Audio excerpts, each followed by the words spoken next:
Hello नमस्कार dear student, welcome to success career. आज की इस वीडियो में आप लोग देखने वाले हैं डीजीटी की एक महत्वपूर्ण अपडेट, जो कि मैं यहाँ पे आप लोगों को बताने वाला हूँ फीस से रिलेटेड है। यदि आप भी 2020 में एडमिशन लेंगे या आपने 2021 में एडमिशन लिया था और 2020 में फिर एडमिशन लेने जाएंगे तो आपको फीस बढ़ाकर देनी पड़ेगी। कितनी फीस बढ़ी हुई है ये बात करेंगे, और साथ में हम ये भी बात करने वाले हैं कि देखिए इस फीस के बढ़ने की वजह से कहीं ना कहीं आईटीआई छात्रों में कमी आ रही है। पहले जो सीटें होती थी वो पूरी भर जाती थी कॉलेज में, लेकिन अब कॉलेज में आईटीआई को प्रेफरेंस नहीं दे रहे हैं लोग, क्योंकि उसकी सबसे ज़्यादा फीस बढ़ गई है। हालांकि वो लोग सोचते हैं कि अगर उतने में वो आईटीआई करेंगे तो उतने में वो लोग डिप्लोमा कर सकते हैं, पॉलिटेक्निक कर सकते हैं। चलिए इसकी जानकारी हम आपको दे रहे हैं। यदि आप भी आईटीआई कर रहे हैं तो आपको ये चीज़ें जानना चाहिए, ठीक है।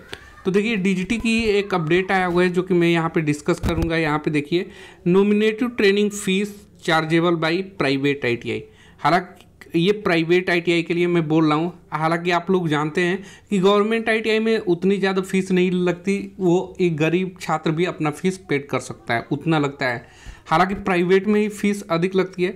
तो इस बार अभी तो पहले भी अधिक लगती थी, लेकिन अब और 1.5 गुना बढ़ा दिया गया है। कितना किया गया है इस लेटर में आपको पूरी जानकारी मिलेगी। तो चलिए ये लेटर मैं ओपन कर ले रहा हूँ। देखिए ये लेटर किसने दिया है, तो डीजीटी ने दिया है। डीजीटी क्या होता है कि जो कंडक्ट कराता है सारी एनसीवीटी जितने भी आईटीआई हैं सभी का एग्ज़ाम कंडक्ट कराना, सबका रिजल्ट देना, सबका सर्टिफिकेट देना, यानी कि पूरी कंट्रोलिंग बॉडी यही है डीजीटी। ये 6 अप्रैल को रिलीज करती है। नोटिफिकेशन बताती है nominative training fees chargeable by private ITI, और ये सभी स्टेट के लिए है, ऑल स्टेट प्रिंसिपल, यानी कि सभी प्रिंसिपल के लिए, सभी स्टेट के लिए है।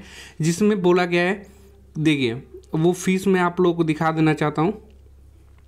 यहाँ पे आ जाते हैं और इसको अच्छे से समझिएगा। इंजीनियरिंग ट्रेड बोला जा रहा है। यहाँ पे कितने रुपये लगेगा, एनुअल फीस पर training under craftsman training scheme, ठीक है, 26,000 रुपये बोला जा रहा है यहाँ पे लगेगा। इंजीनियरिंग ट्रेड क्या होती है, जैसे मान लीजिए कि यहाँ पे फिटर होता है, इलेक्ट्रीशियन होता है, ठीक है, टर्नर होता है, मशीनिस्ट होता है, वेल्डर होता है, डीजल मैकेनिक होता है, ट्रैक्टर मैकेनिक्स होता है, मैकेनिक मोटर व्हीकल होता है।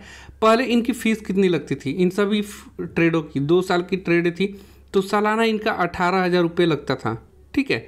तो 2 साल का खर्चा कितना हो जाता था, 36,000 रुपये में प्राइवेट आईटीआई में ये फीसें हो जाती थी। 36,000 के आसपास ही सभी आईटीआई लेती थी, कोई 40,000 अपना फीस वगैरह बढ़ा के थोड़ी बहुत अपने फ़ायदा वगैरह लेकर, मतलब 36 से 40,000 में हो जाता था। लेकिन वही अब 18,000 सालाना लगता था, अब वही कितना लग रहा है, 26,000। अगर जोड़ा जाए तो 2 साल का कितना खर्चा आ जाएगा, 52,000, ठीक है। तो अब लोग प्राइवेट आईटीआई वाले क्या करेंगे, 60,000 रुपये लेंगे, जो कि 2 साल का खर्चा काफ़ी मात्रा में अधिक है। ये अभी इंजीनियरिंग ट्रेड के लिए है, ठीक है। और नॉन इंजीनियरिंग की बात करें यहाँ पे, तो नॉन इंजीनियरिंग ट्रेड का जहाँ 8,000 रुपये लगता था, जैसे कोपा हो गया, ड्रेस मेकिंग हो गया, ठीक है, स्विंग टेक्नोलॉजी हो गई, ये नॉन इंजीनियरिंग ट्रेड है। इसमें 8,000 रुपये से लेकर 10,000 रुपये सालाना लगता था, और वही अब कितना लग रहा है, पर साल 21,200 रुपये लगेगा। अब सोचिए कितनी अधिक मात्रा में फीस बढ़ी है। और चलिए मैं आप लोग को इस फीस करने का रीज़न भी दिखा रहा हूँ कि इससे क्या फ़र्क पड़ रहा है आईटीआई में। देखिए हम हर एक स्टेट की आपको यहाँ पे इन्फॉर्मेशन देते हैं रहते हैं आईटीआई से, तो प्लीज़ आपने चैनल को सब्सक्राइब नहीं किया तो सब्सक्राइब कर लीजिए। ये डाटा मैं आप लोगों को दिखा देना चाहता हूँ।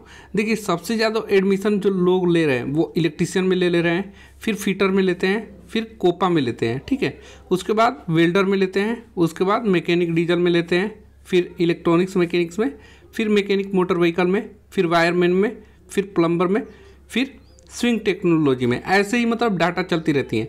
और पिछली डाटा पे हम डिस्कस कर रहे हैं, तो देखिए हर एक स्टेट का मैं यहाँ पे बता दूं कि सबका एडमिशन 50% से कम ही रहा है। ये देखिए 50%, हर एक स्टेट का अगर आप लोग देखें ओवरऑल 50% से कम ही एडमिशन लिया गया है।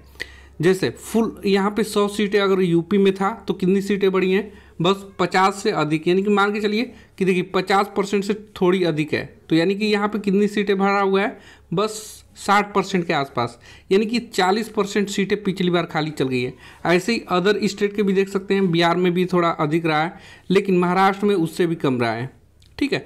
तो यहाँ पे आप लोग इसका स्क्रीनशॉट लेकर देख सकते हैं कि पिछले साल एडमिशन काफ़ी कम हुआ था। अब कोरोना की वजह से बोल लीजिए या फीस अब धीरे धीरे बढ़ता जा रहा है। अब इस बार डाटा तो ये हमें लग रहा है कि 30% के आसपास आ जाएंगी, तो जिससे कि कहीं ना कहीं फीस का हम रीज़न मान रहे हैं।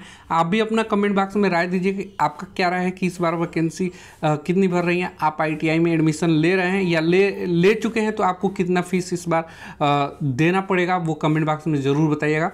और ये फ़ीस आपको देना ही पड़ेगा क्योंकि ये DGT ने जारी किया है, और प्राइवेट वाले तो ऐसे ही खोज रहे हैं कि कोई उनको मिले, और ये DGT ने ऑफिशियली लेटर में बोल दिया, तो अब वो तो लेंगे ही। ये ऑफिशियली जो फीस है वो तो लगेगा ही अब आप लोगों को।